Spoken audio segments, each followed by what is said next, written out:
reception. It's Miss Morris here, and today I'm going to read a book for you. It is called Lost in the Toy Museum. Imagine how cool it would be to go to a toy museum. Let's have a look.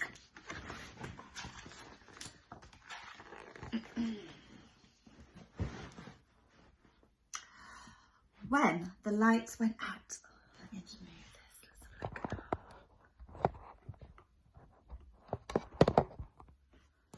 There. Can you see that better? When the lights went out at the toy museum and the doors were locked, all the toys woke up. They bounced down from the shelves, giddy and laughing and squeaking with delight. But Bunting, the old toy cat, just rolled his eyes and he sighed. He brushed his whiskers, he stretched, and slowly, slowly, he got down from the shelf. Can you see Bunting? We're coming close. That is Bunting.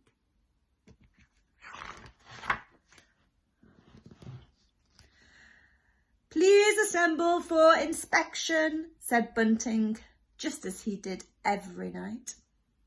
He called the register and then he counted all the toys twice, just to be sure that nobody was missing. It's like when we have a register, isn't it? He made sure that they did their daily exercises. He made sure that none of them were broken or coming apart at the seams. And then he began to talk about the history of the museum, just as he did every night. But that night was different. That night, all the toys ran away. Can you see them all running away?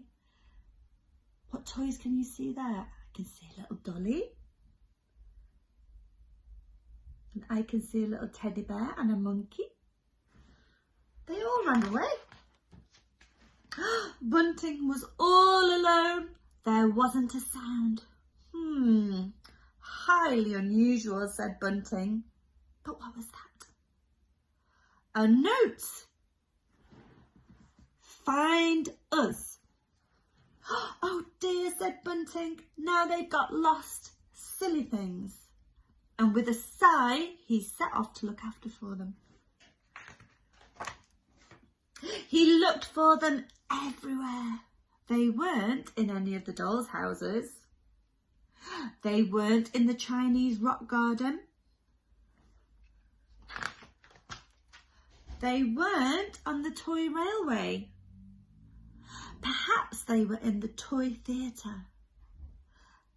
Bunting investigated.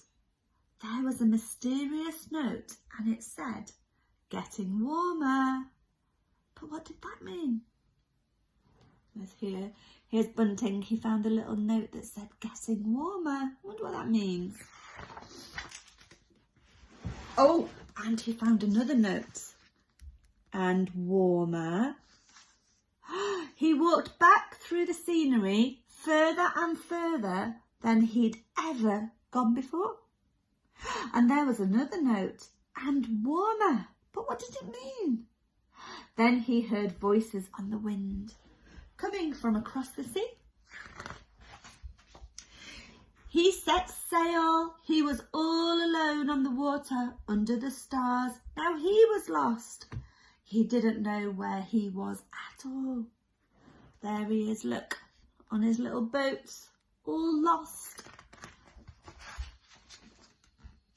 But there was a message in a bottle. One word. Colder. Oh, I wonder what that means. Do you think he's closer to finding them or he's further away? Bunting turned the boat around. There at last was land and another note that said, "Hot, hot, hot, nearly on fire." Ooh. Surprise! All the toys leapt out of nowhere. "Do you mean it's all been a game all along?" said Bunting. "It was fun," they said. "Wasn't it fun?" Yes, he had to admit it had been fun. He'd been on an adventure. It's called hide and seek, said the toys. Perhaps we could play it tomorrow night too, said Bunting. And now it was getting light, but before they all hurried back to their shelves where they belonged, Bunting called the register and counted them twice, just to be sure. And here are, look, I'll try and come in close here so you can see some of these toys. Okay, so we've got Punch and Judy here. I don't know if you've ever been to see a Punch and Judy show. We've got a straw man, a sailor boy. We've got Bunting, of course. A wooden soldier. Can you see the wooden soldier there? We've got Handsome Harry. Ooh, Handsome Harry's here.